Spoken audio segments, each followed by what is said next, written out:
Thank you very much, Mr. President. Ladies and gentlemen, good evening. Assalamu alaikum. Lovely to see you all here tonight. We are having a very entertaining night, are we not, with some very interesting things being said from the other side of the house tonight. Let me begin by saying, as a Muslim, as a representative of Islam, I would consider myself an ambassador for Islam, a believer in Islam, a follower of Islam and its Prophet. So in that capacity, let me begin by apologizing to Anne-Marie for the Bali bombings. I apologize for the role of my religion and me and my people, for the killing of Theo van Gogh, for 7/7. Yes, that was all of us. That was Islam, that was Muslims, that was the Quran. I mean, astonishing claims to make in the very first speech tonight, on a day like today, where the Conservative Prime Minister of the United Kingdom is having to come out and point out that these kind of views are anathema. And I believe you're trying to stand for the Labour Party to become an MP in Brighton. If you do, and you make these comments, I'm guessing you'll have the whip withdrawn from you, but then again, UKIP's on the rise, they'll take you, the BNP, they might have something to say about your views. This is what Mehdi Hasan always does. By the way, just on a factual point, since we heard a lot about the second speaker, about how backward we Muslims all are, on a factual point, you said that Islam was born in Saudi Arabia. Islam was born in 610 AD. Saudi Arabia was born in 1932 AD. So you were only 1,322 years off. Not bad? Not bad start there. Talking of maths, by the way, a man named Al-Khawarizmi was one of the greatest mathematicians of all time, a Muslim, worked in the golden age of Islam.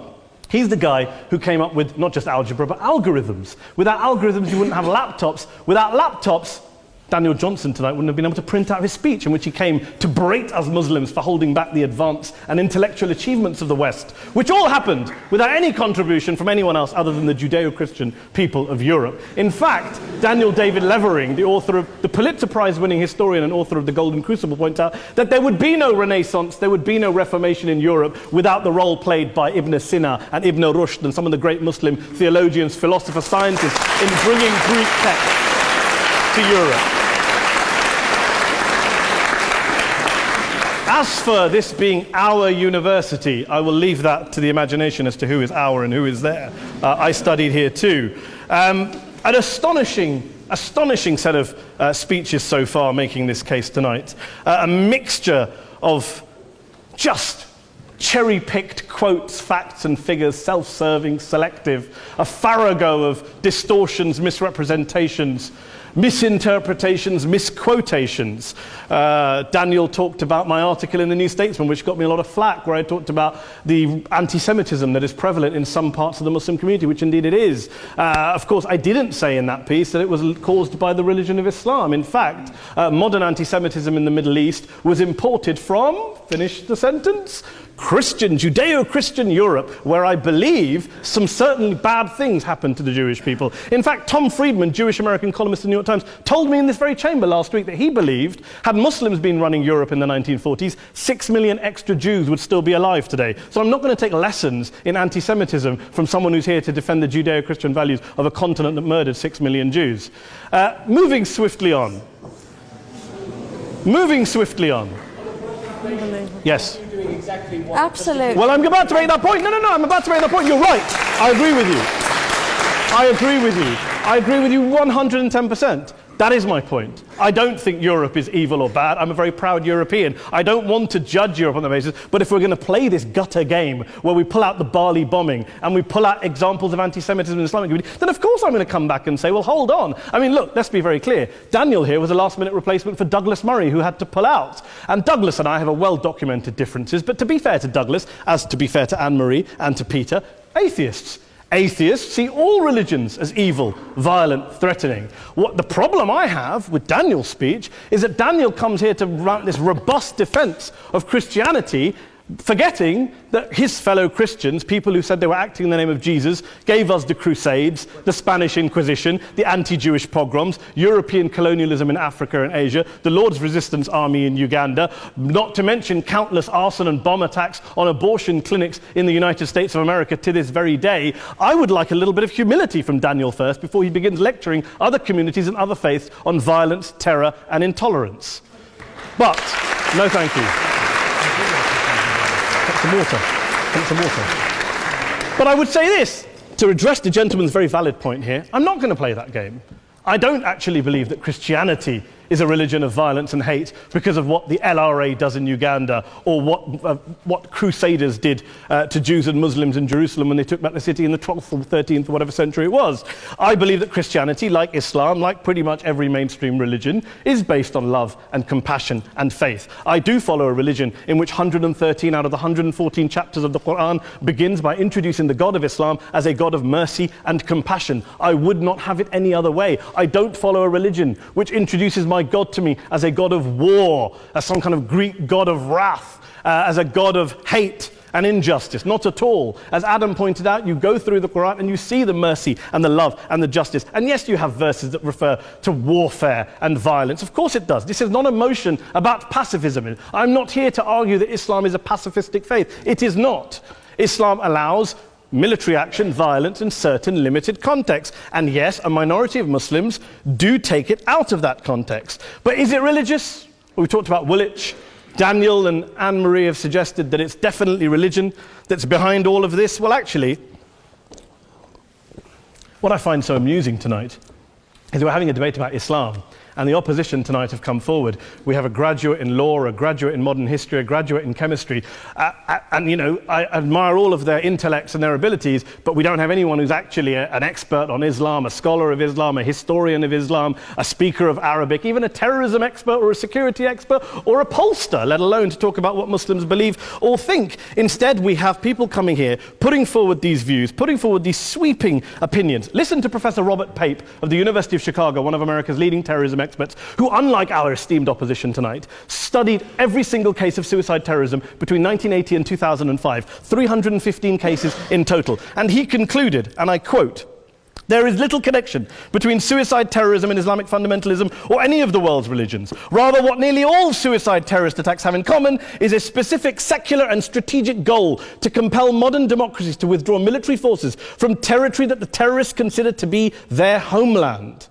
And the irony is, when we talk about terrorism, the irony is that the opposition and the Muslim terrorists, the Al-Qaeda types, actually have one thing in common, because they both believe that Islam is a warlike, violent religion. They both agree on that. They have everything in common. Osama bin Laden would be nodding along to everything he's heard tonight from the opposition side. He agrees with them. The problem is that mainstream Muslims don't. The majority of Muslims around the world don't. In fact, a gentleman here started quoting all sorts of polls. Gallup carried out the biggest poll of Muslims around the world, of 50,000 Muslims in 35 countries. 93% of Muslims rejected 9/11 and suicide attacks. And of the 7% who didn't, they all, when polled and focus grouped, cited political reasons for their support for violence, not religious reasons. And as for Islamic scholars and what they say, well, Daniel talks about our University of Oxford. We'll go down to Oxford Centre for Islamic Studies, get hold of a man named Sheikh Afifi al-Akiti, who is a massively well-credentialed and well-respected Islamic scholar who has studied across the world, who in the days after 7/7 published a fatwa denouncing terrorism in the name of Islam, calling for the protection of all non-combatants at all times, and describing suicide bombings as an innovation with no basis in Islamic law. Go and listen to Sheikh Tahir al-Qadri, one of Pakistan's most famous Islamic scholars, who published a 600-page fatwa condemning the killing of all innocents and all suicide bombings unconditionally without any ifs or buts. There's nothing new here. This is mainstream Islam, mainstream scholarship, which has said this for years. You don't go out and kill people willy-nilly in the high street or anywhere else, on a bus or a mall, based on verses of the Quran that you cherry-pick without any context, any understanding, any interpretation, or any commentary. Point of information. Please. Well, it doesn't happen apparently. I didn't say it doesn't happen at all. I never said it didn't happen. I don't blame Islam. Yes, it's a very good point. And a lot of us are campaigning against that. And we're campaigning against it in the name of Islam. We're campaigning against it in the name of various interpretations of Islam. Anne-Marie comes and scares us with her talk of Sharia law. I would like to see the book of Sharia law. It doesn't exist. People argue over what Sharia law is. And you empower the extremists by saying there is only one version. You empower them all. I don't believe you took any interruptions, Anne-Marie, so I think you should stay there for a moment. Several countries. Here's what we're dealing with. Here's what we're dealing with. We are dealing, I took your point. Here we are dealing with a 1400-year-old global religion followed by 1.6 billion people in every corner of the world, a quarter of humanity, of all backgrounds, cultures, ethnicities. And yet the opposition tonight wants to generalize, stereotype, smear in order to desperately win this debate. And here's my question, if we're going to generalize and smear. If, okay, people say yesterday's bombers, and we've got to be careful, there's a trial going on, were yesterday's attackers, motivated by Islam? Big debate. I don't believe they were. Let's say they were. Let's say Faisal Shahzad, the Times Square bomber, was motivated by Islam. Let's assume, for sake of argument, that Richard Reeves, the shoe bomber, was motivated by Islam. If Islam is responsible for these killings, if Islam is what is motivating these people, and Islam is therefore not a religion of peace, a religion of war, then ask yourself this question: why aren't the rest of us doing it? Why is it such a tiny minority of Muslims are interpreting their religion in the way that the opposition claim they are? Let's assume there are 16,000 suicide bombers in the world. There aren't. Let's assume there are for the sake of argument.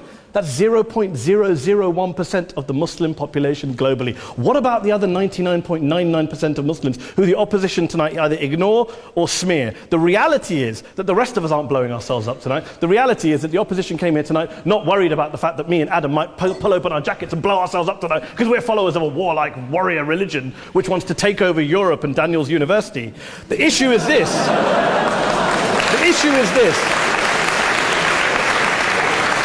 Unless the opposition can tell us tonight, and Peter Atkins is here, one of our great atheist intellectuals, can tell us tonight, can answer this question tonight: why don't the vast majority of Muslims around the world behave as violently and aggressively as a tiny minority of politically motivated extremists? Then they might as well give up and stop pretending they have anything relevant to say about Islam or Muslims as a whole. Ladies and gentlemen, let me just say this to you. Think about what the opposite of this motion is. If you vote no tonight, think about what you're saying the opposite of this motion is. That Islam isn't a religion of peace, it's a religion of war, of violence, of terror, of aggression. That the people who follow Islam, me, my wife, my retired parents, my 6-year-old child, that 1.8 million of your fellow British residents and citizens, that 1.6 billion people across the world, your fellow human beings, are all followers, promoters, believers in a religion of violence. Do you really think that? Do you really believe that to be the case? They say that in the Oxford Union, the most famous debate was in 1933 when Adolf Hitler looked out for the result of the King and Country motion, where they voted against fighting for King and Country, and Hitler was listening out for the result. Well, tonight, 80 years on, there are two groups of people around the world who I would argue are waiting for the result of tonight's vote. There are the millions of peaceful, non-violent, law-abiding Muslims both in the UK, Europe, Asia, Africa and beyond, who see Islam as the source of their identity, as a source of spiritual fulfillment, of hope, of solace. And there are the phobes, the haters, the bigots out there who want to push the clash of civilizations, who want to divide all of us into them and us and ours and their. Ladies and gentlemen, I urge you all not to fuel the arguments of the phobes and bigots. Don't legitimize their divisions. Don't legitimize their hate. Trust those Muslims who you know, who you've met, who you hear, who don't believe in violence, who do want you to hear the peaceful message of the Quran as they believe it to be taught to the majority of Muslims, the Islam of peace and compassion and mercy, the Islam of the Quran, not of Al-Qaeda. Ladies and gentlemen, I beg to propose this motion to the House. I urge you to vote yes tonight. Thank you very much for your time.